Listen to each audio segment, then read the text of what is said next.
messieurs, bonsoir. Alors, tel que promis la semaine dernière, dans le cadre de notre nouvelle saison, nouvelle série d'émissions sur la revalorisation des résidus minéraux, eh bien là, j'ai le plaisir d'avoir avec moi le directeur général de la compagnie Les Sables Olimag, une compagnie thetfordoise. Puis il y en a qui vont être surpris d'apprendre qu'on a une compagnie thetfordoise qui s'appelle Les Sables Olimag et qui existe pourtant depuis 36 ans. Et j'ai le plaisir d'avoir à mes côtés, en avant de moi, le directeur général Benoît Piouz. Alors Benoît, bienvenue. Bonjour. Juste pour situer les gens, parce que tout à l'heure, avant le début de l'émission, on disait il y a des gens qui ne savent pas qu'on a une industrie qui s'appelle les Sables Olimag à Thetford. Vous êtes où?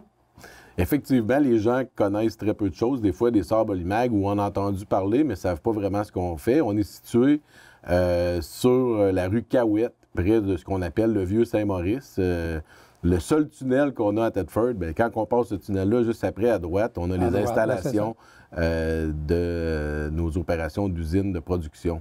Oui. Alors, quand on s'en va dans le Vieux-Saint-Maurice, tout de suite après la Tracelle, là, le pont, vous êtes à droite. C'est ça, exactement. Et ça existe depuis 36 ans. Comment ça se fait que les gens ne connaissent pas l'entreprise? C'est-tu parce que vous n'avez pas d'influence ou vous ne vendez pas vos produits dans la région? Ou... Il y a nous avons plusieurs clients dans la région, mais la majorité de nos gros clients sont situés plutôt loin de la région de Thetford. Okay. Là. Mais les gens ne se posent pas la question, on dirait, ou savent que ça existe dans certains cas, mais ne savent pas exactement, comme on dit, ce que ça mange en hiver, une entreprise comme les Sables Olimag, qui est là quand même depuis 1986. Là. Ben oui. Alors là, on parle des sables. C'est ça. Donc, bon. Alors, qu'est-ce que vous faites, vous autres, les Sables Olimag? Bien, en fait, Sables Olimag, c'est le leader mondial de la production d'olivine synthétique. Donc, l'olivine, c'est un sable ou c'est un minéraux qui existe sur la Terre, mais nous, on fait de l'olivine synthétique, c'est-à-dire qu'on le fait à partir d'un procédé breveté, un procédé de calcination thermique, c'est-à-dire qu'on fait subir aux minéraux, donc des résidus miniers, un traitement qui vient changer la composition chimique, et puis ce qui en devient un minéraux qui a les mêmes compositions que l'olivine qu'on trouverait naturellement. Puis la plupart du temps, les gens qui produisent ce minéraux-là, l'olivine, ça provient d'autres pays, donc outre-mer, comme la Turquie, la Norvège, l'Italie ou d'autres pays comme ça. Mais en Amérique, il n'y a pas beaucoup de producteurs d'olivine naturelle. Puis il y a Olimag, qui est lui le leader de la production d'olivine synthétique. Mais tu as bien dit leader mondial, j'ai bien compris. Bien, c'est pas dur tant que ça d'être le leader, parce qu'on est pas mal les seuls à faire ça. Donc, procéder à la calcination de la serpentine, qui est ce qu'on retrouve dans les halles minières à Thetford Mines. Donc, la matière première, vous en avez en masse? Bien, d'après moi, on a pour plusieurs années. On sait qu'on entend parler de plusieurs chiffres, là, mais il y a des centaines de millions de tonnes de résidus miniers là, qui jonchent la région. Puis nous, on prend ceux-là qui sont anciennement à la mine Belle. Donc, pour ceux qui connaissent, c'est situé à même notre usine de production qu'on parlait tout à l'heure. Oui, vous êtes installé à côté de votre matière première. Exactement. OK. Et la semaine dernière, j'avais le plaisir de recevoir la directrice générale du PEVK, là, et qui chapeaute une série d'industries qui travaillent à la revalorisation des résidus d'amiante. Mais vous autres, vous êtes actuellement la seule entreprise en opération. Effectivement, il y a beaucoup de projets dont on parle présentement, beaucoup de projets qui sont en train de se concrétiser dans la région pour mettre en valeur ce passif qu'on a ici de ces montagnes de résidus. Pour en faire un actif. Pour en faire un actif. Et puis, toutes ces nouvelles industries là, qui semblent vouloir naître, là, ça fait suite, entre autres, là, à la mise en place d'un bureau d'audience publique de l'environnement, ce qu'on appelle un BAP, qui a eu lieu, si je ne me trompe pas, là, en l'entour de 2019. Le rapport était sorti en 2020. Puis le gouvernement ensuite a mis en place un plan d'action qui visait là, à vouloir là, aider à créer une industrie de valorisation. Nous, par exemple, on est un peu le canari dans la mine ou un peu les seuls qui, présentement, exploitent ces résidus-là là, de façon quotidienne. Donc, ils ont mis en place, il y a eu le rapport du BAP, il y a eu, c'était un regroupement interministériel qui sont venus à des conclusions. Puis, il faut se rappeler aussi que si on regarde vraiment de la façon que ça s'est passé, il y a eu aussi des nouveaux règlements ou des nouvelles règles, des nouvelles normes qui ont été mises en place pour s'assurer que si on travaille à la valorisation des résidus miniers, puis nous, bien, c'est sûr que ça a changé un petit peu la façon que nous autres, on a de faire face aux défis, parce que c'est quand même un défi, il faut se le dire, d'aller travailler avec des résidus miniers amiantés. Donc, avec ces règles-là, nous, c'est sûr qu'on aurait aimé être peut-être mieux accompagnés par les différentes instances pour être en mesure de bien comprendre les nouvelles règles, les nouvelles normes avec lesquelles on doit travailler maintenant. Donc, ça pose certains défis. On se retrouve dans des situations où est-ce que c'est les façons de faire depuis la création de l'IMAG en 1986, c'est peut-être un peu plus contraignant pour une entreprise. Et puis, on a bien hâte de voir là, avec les autres entreprises qui vont arriver dans l'industrie, comment on pourra s'entraider pour arrimer les exigences réglementaires, puis la façon là, de procéder pour valoriser puis mettre en production là, des usines. Là. Donc, depuis 36 ans, vous travaillez à la revalorisation des mines d'amiante, des résidus d'amiante. C'est bien ça. On parle des sables, mais c'est quoi vos produits, là? Ils servent à quoi exactement? J'y vais, là, j'ai vu sur votre site Internet qu'on dit des sables d'abrasion. Exact. Bon, est-ce qu'en italien, ça veut dire sandblast, ça, là? C'est ça. En bon français, on dit sandblast. Les gens utilisent cette expression-là, oui. Mais on peut dire sablage au jet, donc pour sabler des surfaces de métal, donc ou retirer des peintures ou préparer des surfaces métalliques. Les gens vont procéder à un sablage. Ils se sont aperçus que les sables que produisait l'IMAG avaient une dureté, donc qui était assez dure pour être en mesure de bien décaper des surfaces métalliques. Oui, c'est vrai, ça. Donc, c'est ça. Donc, le diamant, c'est le plus dur des minéraux, qui est à 10 sur l'échelle de Mohs. Bien, les sables de sable IMAG sont environ à 7,5 sur l'échelle de Mohs, ce qui en fait un minéraux très dur, donc qui est idéal pour décaper des surfaces métalliques. Est-ce que c'est celui-là qu'on appelle JetMag? Le JetMag, c'est notre gamme de produits, justement, qui sert pour les sables d'abrasion ou le fameux sandblast. Bon, ça. Ben, alors, j'ai justement lu sur votre site Internet, vous autres, là, Sable-IMAG, que JetMag a été reconnu champion 2020 lors de la finale du défi Rodeco pour sable d'abrasion. Ça veut dire que il est très efficace, la qualité est reconnue. Il est très performant. Donc, les qualités principales de nos sabres, la première, c'est la densité. Donc, le sable est léger. C'est quoi pourquoi c'est une qualité? C'est parce qu'on achète ces produits-là au poids, mais on les utilise au volume. Donc, la densité fait en sorte qu'économiquement, notre produit est avantageux par rapport à des produits qui seraient plus pesants ou qui auraient une densité plus grande.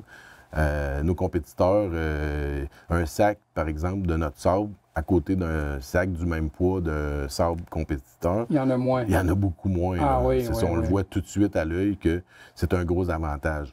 Aussi, pourquoi dans la vidéo là, du concours qu'on a gagné avec l'entreprise Rodeco, c'est qu'ils ils faisaient une espèce de championnat là, où s'affrontaient différents abrasifs pour arriver à une finale. Ils voulaient savoir lequel était le plus rapide pour décaper la même grandeur de surface métallique. Ah, oui. Puis, non seulement il est léger, mais il est aussi rapide pour travailler, donc efficace. On peut décaper d'une façon rapide la même surface. On a gagné le premier prix lors de cette compétition-là. En 2020. Exact. Ça, c'est des sables d'abrasion. On parle de sables réfractaires. Les sabres réfractaires, c'est le marché principal que dessert Olimag depuis assez longtemps. C'est que un sabre réfractaire, c'est un sabre qui résiste à la chaleur. Donc, qui permet de résister à des hautes températures puis de protéger des équipements. Notre marché pour les sabres réfractaires, il est situé au niveau des aciéries. Les aciéries, la manière qu'on fabrique de l'acier, puis il y a des gens qui confondent aciérie et fonderie. On parle ici vraiment de la production d'acier, là. Okay. Donc, où est-ce qu'ils font l'acier? Puis, traditionnellement, la façon que ça a été fabriqué de l'acier, c'était à partir de charbon et puis toutes sortes de mélanges avec du fer et tout ça. Pour arriver à ça, c'était chauffé comme dans des gros chaudrons, là, si on veut, là, pour des fournaises là, qui étaient alimentées pour la chaleur par le charbon. Depuis quelques années, depuis une trentaine d'années, et puis récemment, ça s'est accéléré énormément, c'est qu'on a vu apparaître des fournaises beaucoup plus environnementales, si on veut, parce qu'ils utilisent des fournaises à arc électrique. Et puis, ces fournaises-là, présentement, remplacent les vieilles fournaises au charbon, puis ils utilisent notre sable pour réussir à faire sortir le métal en fusion une fois qu'il est prêt. Donc, lorsque l'acier est prêt, il doit sortir de la fournaise, puis ils prennent le sable d'Olimag pour protéger le trou de coulée dans la fournaise. Donc, ça protège pour être sûr que le métal ne fonde pas. Donc, à chaque coulée, il y a une portion ou un certain poids de sable d'Olimag qui est utilisé pour récupérer l'acier qui vient d'être produit là, dans la fournaise électrique. Si je comprends bien, ce produit-là n'est pas appelé à disparaître, au contraire. Bon, on voit une grosse croissance, Ouais. surtout partout, surtout en Amérique du Nord. Les Américains sont très précurseurs au niveau de l'utilisation des fournaises à arc électrique. En Europe aussi, au Mexique. Donc, on détient 100% du marché canadien à ce niveau-là. On détient plus de 50% du marché américain. Et puis, une bonne partie du marché mexicain et aussi en Argentine pour cette application-là, là, qui est le sabre réfractaire pour les fournaises à arc électrique. J'ai été surpris de voir géothermie. Pour moi, la géothermie, là, c'est de chauffer à partir de la terre. Alors, qu'est-ce que le sable, les sables Olimag font dans ça? Bien, c'est une des propriétés qu'on n'a pas parlé tantôt de sable Olimag. Le sable qu'on réussit à produire a aussi une caractéristique bien spéciale, c'est qu'il permet un transfert de chaleur qui est très important. Donc, ce qui est important dans une application de géothermie, c'est d'aller passer des tuyaux sous la terre pour aller récupérer la chaleur et la ramener à la surface pour chauffer ou climatiser des bâtiments ou autre chose. Puis, ils doivent donc forer un trou pour pouvoir aller passer les tuyaux de géothermie. Puis, lorsque le tuyau est passé, bien, il reste un espace entre le sol, si on veut, là, puis ils viennent remplir avec notre sable pour s'assurer que le transfert de chaleur entre la terre et le tuyau se fasse de façon optimale. Autrement dit, c'est comme un isolant. Exactement. Okay. Ben, un isolant ou quelque chose qui va mieux. garder la chaleur, c'est ça, là, qui va transférer, c'est un taux de conductivité thermique qu'ils appellent. C'est la vraie terminologie scientifique là, qui entoure cette propriété-là de notre Et puis ça, sable. la géothermie, ça, c'est un nouveau procédé qui est appelé à se développer encore davantage. Oui, effectivement. Nous, on voit là, de plus en plus, et nos clients les plus importants dans la géothermie, là, c'est souvent là, des compagnies de construction ou des compagnies spécialisées dans la géothermie, mais qui sont dans des contrats pour construire, par exemple, des écoles ou d'autres types d'édifices publics qui, eux, ont décidé de faire le choix d'utiliser la géothermie comme méthode de chauffage et de climatisation. Donc, ça nécessite des grandes quantités. On doit forer une bonne quantité de puits pour arriver à installer un système géothermique. Fait que ça prend des quantités quand même importantes de sable pour réaliser un projet institutionnel de ce type-là. Là. Oui. On parle aussi de sable de traction. Sable de traction, c'est quelque chose qui surprend la plupart des gens lorsqu'on en parle. Les gens ne sont pas au courant que toutes les locomotives qui se promènent sur les rails ils ont des boîtes de sable sur la locomotive.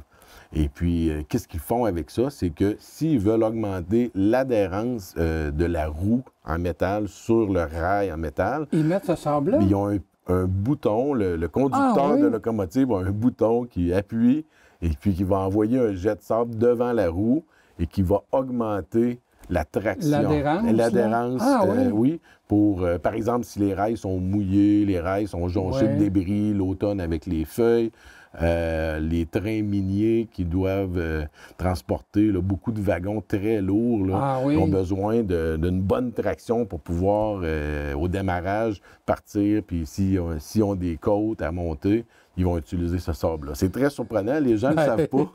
Mais puis c'est encore appelé à progresser parce que on remet sur pied les rails, même ici dans la région. Là, effectivement. On va avoir encore, là. Ça va être utilisé ici à Thetford, c'est certain. On a déjà parlé avec les promoteurs au niveau de ceux qui vont s'occuper de la gestion des rails. Et puis, dernièrement, on a aussi accueilli comme nouveau client le REM de Montréal.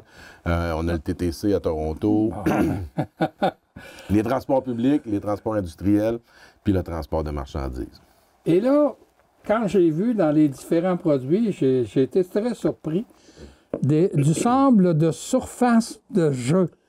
Ben moi, j'aime l'appeler, parce on avait le Jet Mag, on a le Mag Fill pour le sable, pour les aciéries dont on parlait plus tôt. On a, moi je l'appelle le Mag Play. C'est pour les surfaces de jouer, exactement. C'est parti d'une demande, puis ce qu'il faut se rappeler, qui est une autre propriété très intéressante des sables chez Holymag, c'est qu'il est non nocif. C'est un sable qui est non nocif. Pourquoi? Parce qu'il contient pas de silice libre. On doit dire qu'il contient moins de 1 % de silice libre, mais contrairement à un sable qu'on trouve dans une sablière, par exemple, où il y a de la silice, ou des sables de quartz, où est-ce qu'il y a de la silice, ce produit-là est très nocif pour la santé. Donc, les gens qui pratiquent des sports comme la pétanque ou sur des surfaces de jeux synthétiques pour des terrains de football, des terrains de soccer qu'on voit apparaître un peu partout, ça vient remplacer un sable qui pourrait être dangereux pour la santé. Donc, on l'utilise. Ça a commencé avec la pétanque. Donc, on a développé une recette avec des partenaires de Saint-Bernard-de-Beauce qui, eux, voulaient utiliser un sable, un sable qui était sécuritaire pour leur surface de jeu de pétanque. Donc, on a développé un mélange de 2 types de granulométrie différentes qui viennent agrémenter puis qui est très efficace. Les joueurs de pétanque l'adorent lorsqu'ils tirent leur boule de pétanque. Ça va rouler suffisamment, mais pas trop pour faire comme un peu les terrains qu'on trouve en Europe ou en France. Ah oui, c'est sérieux ça, la pétanque. Exactement. Là, on aurait pu. C'est ça. Puis on trouve ces sables-là aussi dans les trappes de golf, sur les terrains synthétiques, je le disais, terrains de pétanque, terrains de volleyball de plage. Donc, c'est un marché un peu plus récent, un peu plus émergent pour nous, mais qui gagne vraiment en popularité depuis je dirais, les 4-5 dernières années. Il y a combien d'employés chez Holymag? On est environ 35 employés. Là, on a une trentaine d'employés à notre usine de production de Thetford. Puis environ 5-6 employés de bureau, là, des cadres qui gèrent les opérations, les employés là, à nos installations. Il nous reste encore un peu de temps, mais j'aimerais ça qu'on parle de la mine Frontenac. Parce que au mois de janvier, le gouvernement vous a octroyé une subvention qui pourrait aller jusqu'à 6 millions de dollars. Puis là, je dis caractérisation de la mine Frontenac. La mine Frontenac, ça, c'est à East Broughton. C'est bien ça? C'est bien ça. C'est situé Et à East Broughton. Qu'est-ce que vous entendez? Bien, c'est en vue de sa restauration, mais c'est quoi au juste ce projet-là? Est-ce qu'il est commencé, enfin? Bien, en fait, c'est un appel de projet qui émane du ministère des Ressources naturelles et des Forêts du gouvernement du Québec. Avait émis un appel de projet. Et puis, Sable Holymag a décidé de déposer un projet qui était de procéder à la caractérisation environnementale d'une montagne de résidus, d'une halle de résidus située à East Broughton, dont on est propriétaire. Donc, on a soumis notre projet et puis c'est le projet qui a été retenu par le ministère des Ressources naturelles et des Forêts pour procéder à cette caractérisation environnementale. Donc, ça a été annoncé, comme vous l'avez dit, au mois de janvier 2024. Et puis, ça a démarré là, vraiment sur les tout de suite après l'annonce, donc février-mars, la mise en place. Et puis, on est vraiment là, dans une phase importante des travaux de réalisation de la caractérisation. On travaille avec un partenaire qui s'appelle la firme Englobe, qui est spécialisée en caractérisation Englobe, qui en passant fait partie du PEVCA. Exactement. Okay. Donc, c'est à travers le PEVCA que, lorsqu'on a voulu déposer l'appel de projet au gouvernement, le formulaire, personnellement, pour moi, c'était très complexe comme question auxquelles on devait répondre pour pouvoir déposer le projet. La firme Englobe nous a aidés à bien répondre aux questions pour qu'on puisse déposer un projet solide au gouvernement. Et c'est puis aussi, on avait le droit d'avoir un partenaire, donc on avait choisi Englobe comme partenaire pour la réalisation. Et puis, présentement, on travaille avec eux à East Broughton, donc on est vraiment là, dans le milieu là, ou dans la période intensive des travaux de caractérisation. Donc, on parle ici de forage, de tranchées, des sols, des études hydrogéologiques, des études géotechniques, stabilité des sols, des pentes, les sables, les arbres, les cours d'eau, tout ce qui est en relation entre la halle de résidus miniers et son environnement ou comment elle réagit avec les différents éléments. Donc, le rapport devrait être disponible probablement quelque part là, en 2025, qui va dire un peu l'état de la situation de cette halle-là. Donc, on ne parle pas de restauration présentement, on parle seulement d'une caractérisation. Donc, ça précède normalement un projet qui pourrait éventuellement venir de restauration de ce site-là pour en faire quelque chose là, dont on ne connaît pas encore. Ouais. On doit attendre là, le rapport de caractérisation. Caractérisation, on a phase 1, phase 2, phase 3. Les gens qui veulent en savoir plus sur ce projet-là peuvent aller sur le site Internet passeurauvert.ca. Sur ce site-là, vous allez trouver toutes les réponses à vos questions sur qu'est-ce qui est en train de se passer sur ce site-là, East Broughton. Alors, c'est Passeurauvert, P-A-S-S-Z? Non, avec un R. Ah, là, OK. Alors, on a P-A-S-S-E-R. AUVERT.ca. Donc, sur ce site-là, toutes les réponses aux questions que les gens devraient avoir. Sinon, ils peuvent communiquer avec nous. On a des équipes pour répondre aux préoccupations des citoyens ou des gens qui veulent juste en savoir plus sur ce projet-là. Bon. Revenons au sable Olimag. Je veux finir avec... j'ai lu aussi dans votre document que lors de la pandémie, Olimag a été reconnu comme un service essentiel. Comment ça? Donc, c'est une bonne question. Pourquoi une entreprise qui produit des sabres est reconnue comme une entreprise essentielle?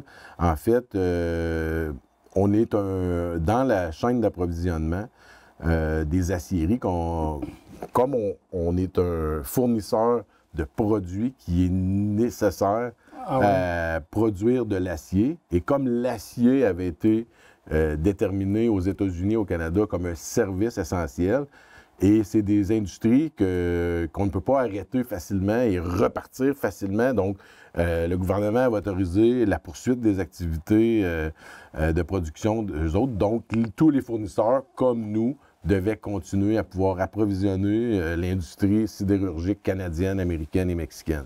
Donc, service essentiel. Exactement. Est-ce que ça a posé des problèmes au niveau du quotidien, là, parce que là, on n'avait plus le droit de se regarder, on n'avait plus le droit de se parler.